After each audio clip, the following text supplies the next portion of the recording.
Hello guys, today's story is The Teeth in My Grandfather's Ashes Are My Inheritance. I found teeth in my grandfather's ashes.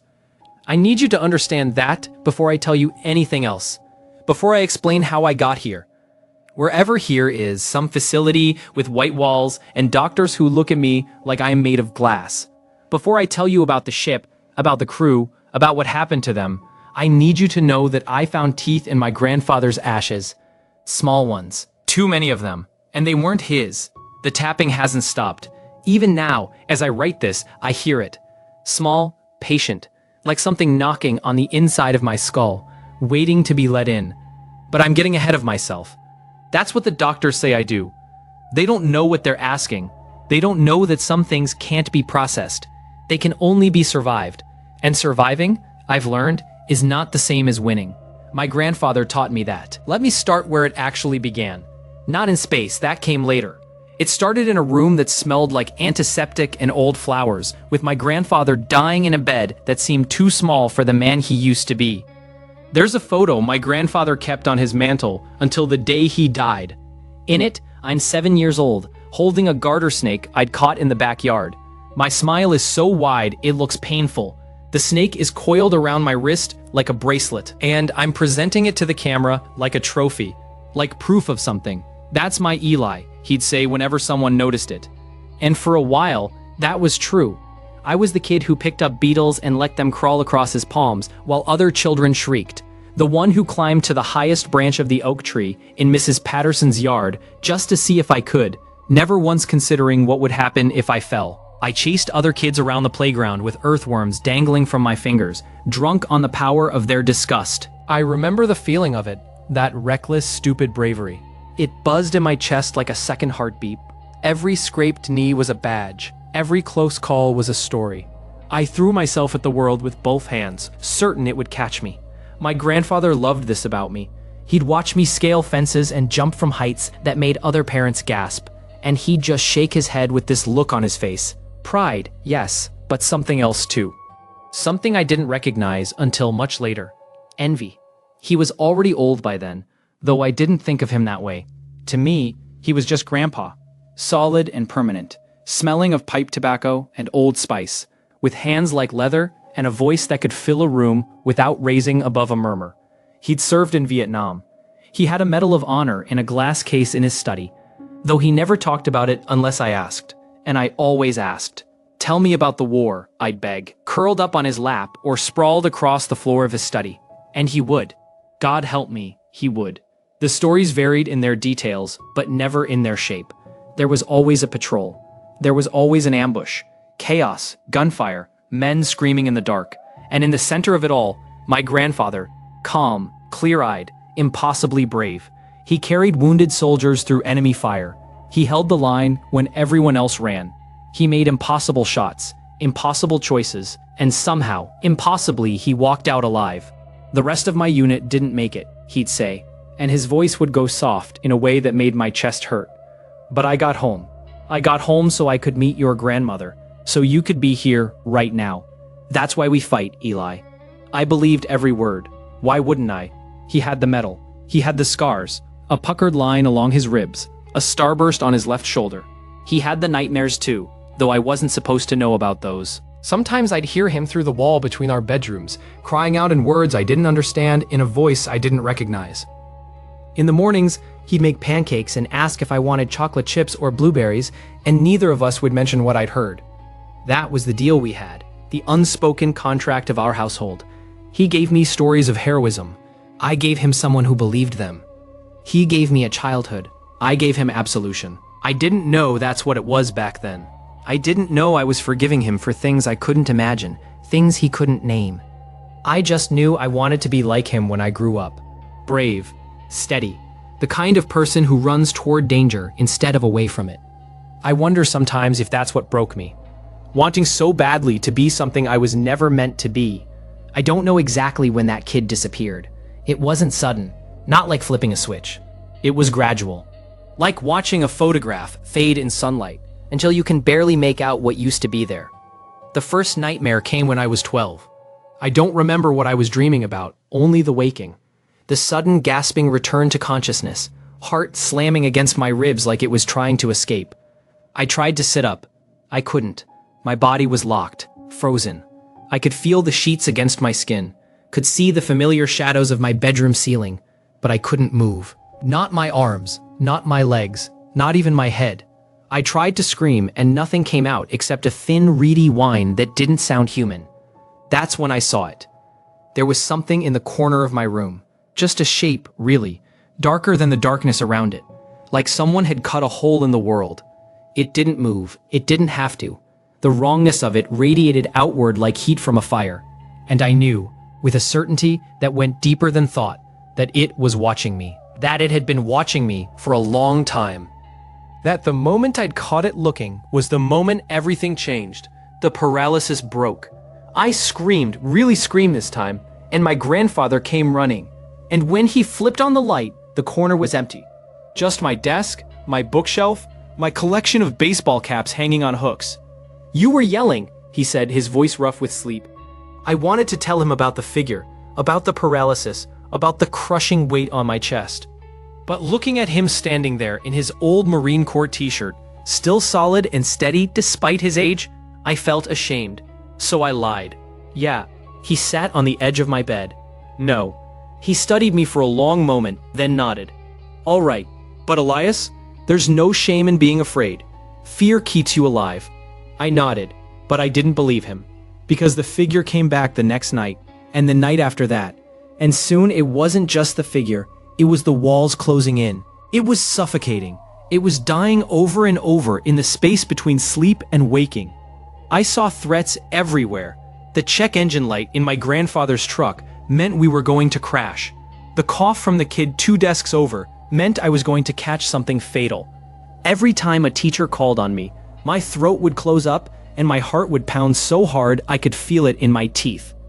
My grandfather asked once, when I couldn't make myself walk into a school assembly because there were too many people, too many variables, too many ways something could go wrong.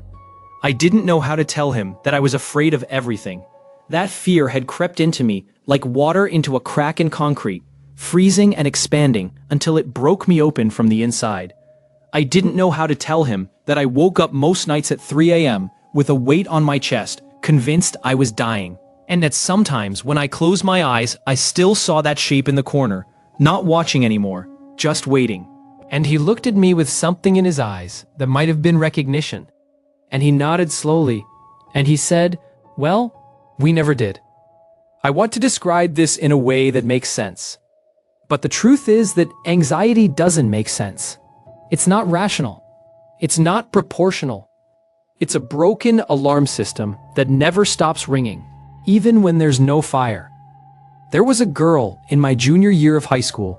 Her name was Maya, and she had curly hair and laughed at my jokes, and once touched my arm in the cafeteria line, and I thought about it for 3 days straight.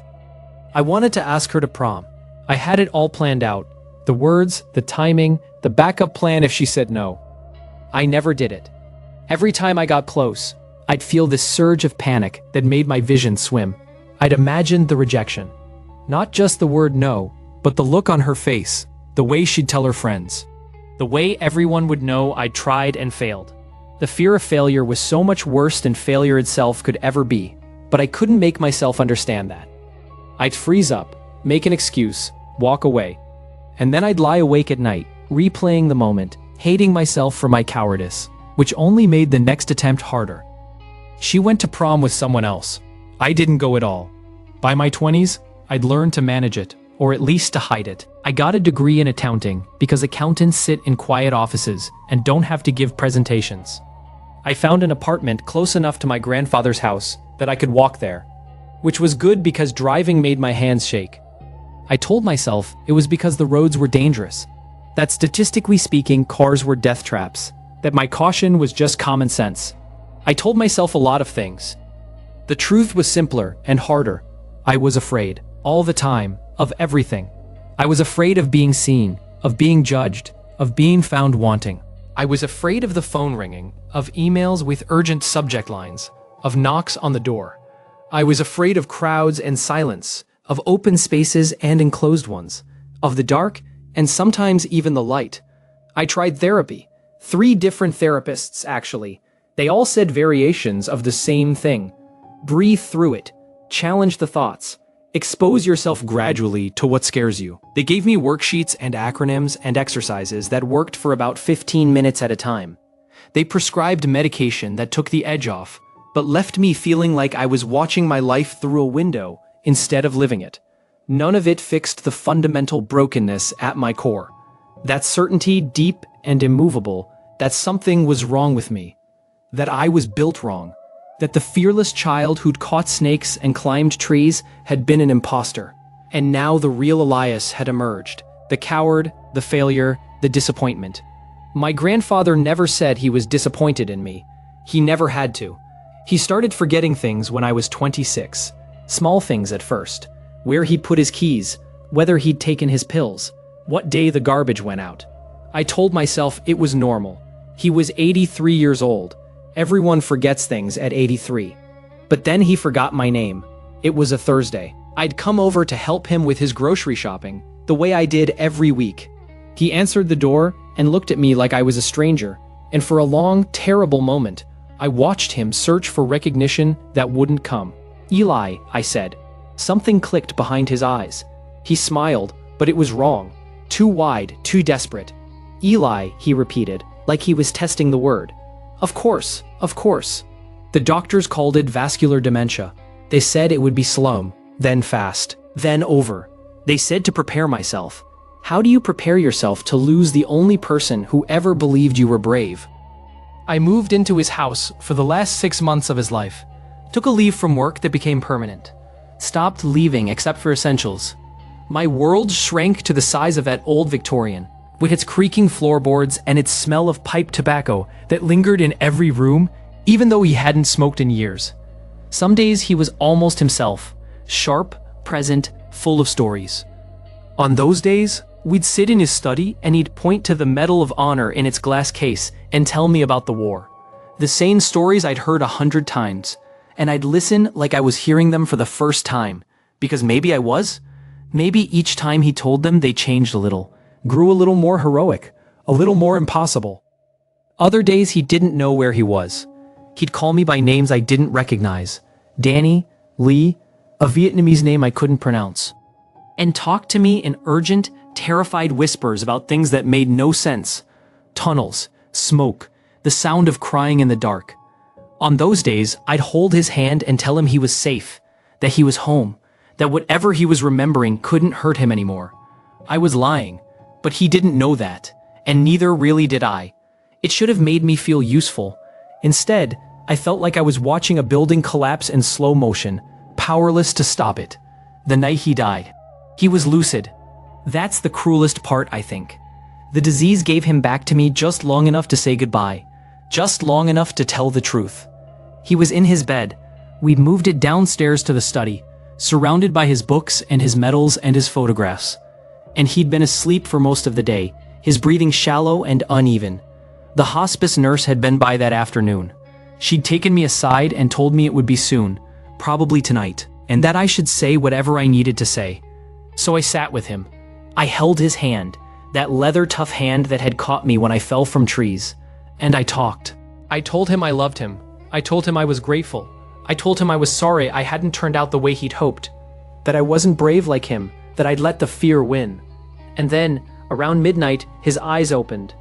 Not the vague, unfocused look I'd grown used to. This was sharp, present, my grandfather, the real one, looking at me from a long way away. "You're a good boy, Elias," he said finally. His voice was flat, emotionless.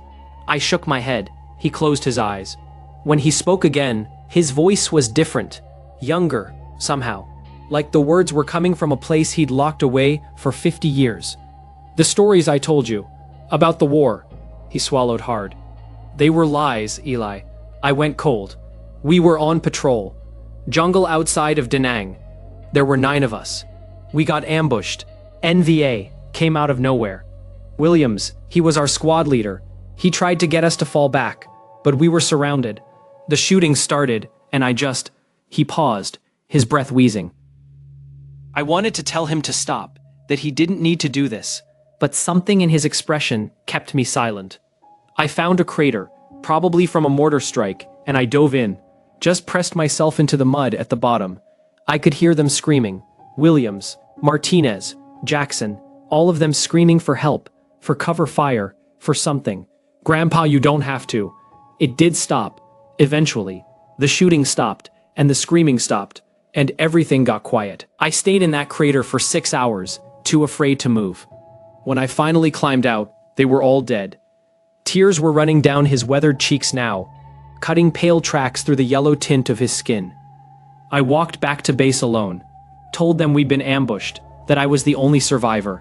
They called me brave, gave me a fucking medal. People say the last survivor is the strongest, he continued, his grip tightening. They say you have to be tough to make it out alive, but that's bullshit. You know who survived? The weakest. The ones too afraid to stand and fight. The strongest died trying to save us. The weakest lived long enough to regret it. I spent 50 years trying to believe my own bullshit, he said. Told myself I was brave, told you I was brave. But the truth is, I'm a coward. Always have been. And cowardice, Eli? His breath rattled. The medal, he said, had been a mistake. A clerical error, a miscommunication, a story that got twisted in the retelling. By the time anyone realized what had actually happened, it was easier to let the lie stand. The war needed heroes. The country needed heroes. And my grandfather needed to be able to look himself in the mirror. I started to pull my hand away. He held on. He was crying now. So was I. I'm sorry, he said, so quietly I almost missed it. I'm sorry you're like me. I'm so sorry. For all of it. For what I did. For what I passed on to you. But his eyes had already slipped closed. His grip on my hand loosened. And an hour later, just before dawn, he stopped breathing. I sat with his body until the sun came up. I didn't cry anymore. I didn't feel anything. There was a numbness spreading through me like frostbite, killing everything it touched. The grandfather I'd known, the hero, the legend, the bravest man in the world, had never existed. He'd been a story, a comfortable lie I'd spent my whole life trying to live up to. And now the lie was dead. And the truth was all that remained. Cowardice is hereditary. I went through his things after the funeral. His will left everything to me. The house, the truck, his savings. And one other thing. His final wish was to have his ashes scattered in space. I laughed when I read it. Actually laughed, alone in that empty house. Because it was so impossibly absurd. My grandfather, who'd barely left the state in 50 years, wanted to go to the stars. It felt like a joke. Like one final lie. Like he was still trying to be someone he wasn't even in death. But then my uncle called. My Uncle Richard worked for a private aerospace company. Something in management. Important enough that he had pull, but not important enough that I understood exactly what he did. He'd always been the successful one in the family. The overachiever. The one who'd escaped our small town and made something of himself. We spoke maybe twice a year, usually on holidays. But he was the one who called after the funeral. I saw Dad's will. The space thing. We've got a research mission launching in 3 months, Richard said.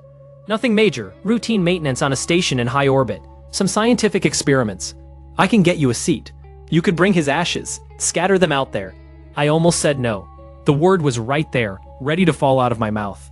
But then I thought about my grandfather's confession, about the fear that had consumed both our lives, about that terrible word, hereditary. And I thought, maybe this is my chance. Maybe this is how I break the cycle, I asked, hating how small my voice sounded. The best, Richard assured me.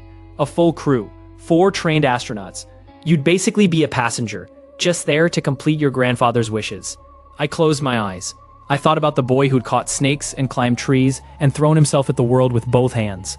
I thought about the man who was afraid of everything. I thought about my grandfather, bleeding out in a ditch, listening to his friends die, and surviving anyway.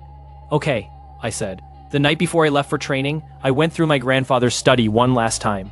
I'd been avoiding it. Too many memories, too many lies. But there were things I needed. His Medal of Honor, which I planned to bring with me. Some photographs. The urn containing his ashes. The urn was heavier than I expected. I almost didn't open it. What was there to see? Ashes were ashes. But something made me do it anyway. Call it morbid curiosity, call it a premonition, call it whatever you want. I unscrewed the lid and looked inside. Gray powder, fine as sand. That's what I expected. That's not what I found. There were teeth in my grandfather's ashes. Small ones. Too small to be his. These were the teeth of children, of teenagers, of people who had died young. And there were so many of them. Dozens, maybe more, scattered through the gray like bones in a graveyard. I should have stopped then. I should have called someone, told someone, done anything other than what I actually did. Instead, I closed the urn. I put it in my bag, and I told myself it didn't mean anything.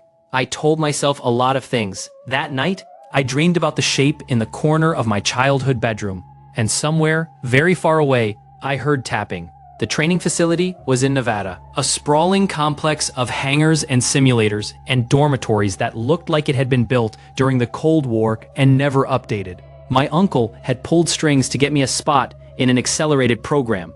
6 weeks instead of the usual 6 months, which meant I was behind from the moment I arrived. The other trainees looked at me like I was a joke, and honestly, I was. They'd spent years working toward this. I'd spent years avoiding the outside of my apartment. They could recite emergency protocols in their sleep. I had a panic attack the first time they put me in the centrifuge, but I made it through, barely. The psychologist who cleared me for the mission noted significant anxiety markers and possible dissociative tendencies, but ultimately signed off because my uncle's company was footing the bill, and I wasn't technically a crew member, just a passenger, a warm body with an urn full of ashes, and a rich relative. I didn't meet the actual crew until 2 days before launch. They'd been training together for 8 months by then, a tight unit with their own rhythms and inside jokes and unspoken hierarchies. I was an intruder, an afterthought, the civilian they had to babysit while doing their actual jobs. First was Idana, the pilot. She was 34 years old, with dark hair she kept cropped short and eyes that seemed to be permanently narrowed, like she was always squinting into a headwind. She'd flown combat missions in the Air Force before transitioning to the private sector, and she carried herself with the coiled energy of someone who'd learned to turn fear into fuel. When she walked into a room, the room noticed. She shook my hand with a grip that was just slightly too firm. Elias. Her tone made it clear what she'd heard wasn't flattering. She almost smiled. At least you're honest. Most tourists pretend they're excited. That was Adana, blunt, abrasive, and utterly unwilling to pretend things were better than they were. Most people found her difficult. I found her exhausting in a way that felt almost familiar, like looking at a photograph of someone I used to be, the fearless kid who picked up snakes, the one who charged headfirst into danger. She'd been like that once, I suspected. Maybe she still was, and I hated her for it, just a little, because I'd lost that part of myself, and she hadn't. It should have made me angry. It should have made me want to prove her wrong. Instead, it made me feel exactly as small and worthless as I'd always suspected I was. I spent the first 3 days avoiding her, pressing myself against walls whenever she walked by, making myself as invisible as possible. But avoidance is impossible in space, and eventually I learned that Adana's anger wasn't really about me at all. I didn't find out about her brother until later. His name was Alexei. He'd been a pilot too, not as good as Adana, but good enough. 11 months before our launch, his plane had gone down during a training exercise. Mechanical failure, they said. Nothing anyone could have done. Adana didn't believe that. Adana believed someone had fucked up, maintenance, and oversight, and that her brother had paid the price for their incompetence. She'd spent months trying to find answers, filing complaints, demanding investigations. When none of that worked, she'd signed up for this mission. Next was Dr. Marshall, the medical officer. He was 51, soft-spoken, with kind eyes behind wire-rimmed glasses and the sort of patient demeanor that made you want to tell him things. Not in a pushy way. He never pried. He just listened. Really listened in a way that most people don't. He shook my hand gently. Don't worry about Adana. Her bark's worse than her bite. I heard that, Adana called from across the room. Marshall grinned. Terrified, I admitted. That's normal. I was terrified my first time. Still get nervous, honestly, but that's good. It means you're taking it seriously. That's what my grandfather used to say. It didn't comfort me then either. Medical records, psychological evaluations. He held up a hand before I could protest. Standard procedure for any crew member. I felt my face flush. All my failures, documented and quantified. Panic attacks, 17. Dissociative episodes, 3. Recommended for mission, marginally. So you know I'm a mess, I said. I know you're struggling, he corrected gently. He leaned forward. Elias, I spent 20 years studying how people respond to extreme environments. I nodded, not trusting my voice. The people who do best in crisis situations aren't the ones without fear. They're the ones who've learned to function despite it.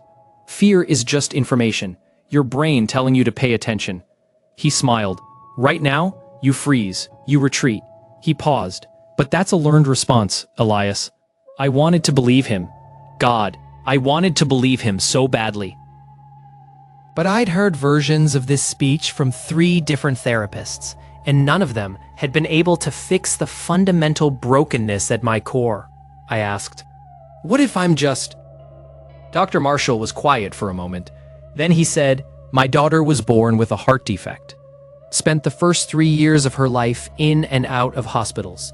He took off his glasses and cleaned them on his shirt, a nervous habit I'd later learn. She's 16 now. Plays soccer, drives her mother crazy. That's wonderful, I said, unsure where he was going. It is. But here's the thing. I spent those 3 years making deals with God, with the universe, with anyone who would listen. I said, if she lives, I'll be a better person. If she lives, I'll dedicate my life to helping others. He put his glasses back on. And when she got better, I kept those promises. Went into aerospace medicine so I could help people in impossible situations. He laughed, but there was no humor in it. That's what I do, Elias. I make deals. If I work hard enough, bad things won't happen. If I prepare enough, I can prevent disaster. He shook his head. It's not rational. I know that, but I can't stop doing it. I understood that too. The desperate need to believe that effort could prevent catastrophe. That if you just did everything right, you'd be safe. Dr. Marshall believed in me, really believed in me, in a way that felt almost painful. He saw something in me that I couldn't see in myself, some potential, some strength, and he kept trying to coax it out. You're stronger than you think, he said to me once. You're here, Elias. Whatever brought you here, whatever you're running from or toward, you made the choice to show up. I wanted to tell him that I hadn't chosen anything, that I'd been pushed and pulled by forces beyond my control, that I was only here because I was too afraid to say no. But the way he looked at me made me want to believe him instead. That was Marshall's gift. He made you feel like you could be better than you were. I wanted so badly to be the person he saw. I wanted so badly to deserve his faith. Over the following weeks, Dr. Marshall became my anchor. He checked on me every day, not with clinical detachment, but with genuine warmth. He listened when I needed to talk and sat in comfortable silence when I didn't. He taught me breathing techniques that actually worked. And when I had panic attacks, which I did, twice, he talked me through them with steady patience. You're going to be okay, he told me once, his hand on my shoulder while I gasped for breath that wouldn't come. This will pass. Dr. Marshall believed in bargains. He believed that if you were good enough, careful enough, devoted enough, you could negotiate with fate. That there was a deal to be made, a price to be paid, and if you paid it faithfully, the universe would keep its end. He was wrong. Naomi was the ship's engineer, and she was the hardest to know. She was 43, Chinese American, with long dark hair she kept in a perpetual braid, and a face that gave away nothing. When I first met her, I thought she was cold, distant, aloof, the kind of person who'd rather be alone with machines than with people. I was wrong. Naomi wasn't cold, she was just somewhere else. I asked Marshall quietly, "Yeah, don't take it personally, she's just very focused." He hesitated. Personal stuff. We're all dealing with something. That's why we're here instead of with our families. I hadn't realized the launch was scheduled for Thanksgiving week. Another layer of weight I didn't need. Naomi told me herself on the 4th night of the mission. I couldn't sleep. The nightmares had started again. Dark shapes and tapping sounds and my grandfather's voice, whispering words I couldn't understand. And I'd wander to the observation deck to stare at the stars. Naomi was already there, floating in the zero gravity with her back to the viewport, her face illuminated by the distant light of a billion suns. "You can't sleep either," she said. It wasn't a question. I grabbed a handhold and pulled myself to a stop beside her. She was quiet for a moment. I nodded. I understood that better than she knew. I asked, "I mean, why space?" She turned to look at me, and in the starlight, her face looked ancient, hollowed out, like someone had scooped everything soft out of her and left only the structure behind. "Because down there hurts too much," she said simply. And then, without prompting, without any indication that she wanted to talk, she told me about her son. His name was Oliver. He was 4 years old. He had Naomi's eyes and his father's laugh and a stuffed elephant named Trumpet that he took everywhere. 2 years ago, he'd been diagnosed with a brain tumor. Inoperable. Terminal. The doctors gave him 6 months. He lasted 4. Her voice was flat, affectless. And in the dreams, he's always alive, always happy. And then I wake up, and for about 3 seconds, I don't remember. I reach for my phone to check on him, and then I remember. She paused. "So I don't sleep." I couldn't find the right word. Horrible, impossible, familiar. The last thing he said to me was, "I'm tired, Mama," Naomi said, her voice perfectly level. And I told him it was okay to rest. I didn't realize I was crying until I felt the tears floating away from my face in tiny, weightless globules. "My husband left after the funeral," she continued. "Couldn't stand to be around me anymore. I reminded him too much of Oliver. Everything reminded me too much of Oliver." She gestured at the stars outside. "So I came here, where there's nothing to remind me, where I can just work, exist." She was quiet for a long time. "No," she said finally, "but it's quieter. The grief is still there, but it's muffled." She paused. "Sometimes I forget to feel anything at all. I wanted to say something meaningful, something that would help, but what do you say to someone who's lost everything? What words could possibly matter?" "I'm sorry," I said, because it was true, even if it wasn't enough. She turned back to the stars. "I'm not looking for pity. I'm not looking for anything."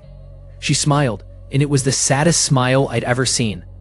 The worst thing that could possibly happen to me already happened. She trailed off.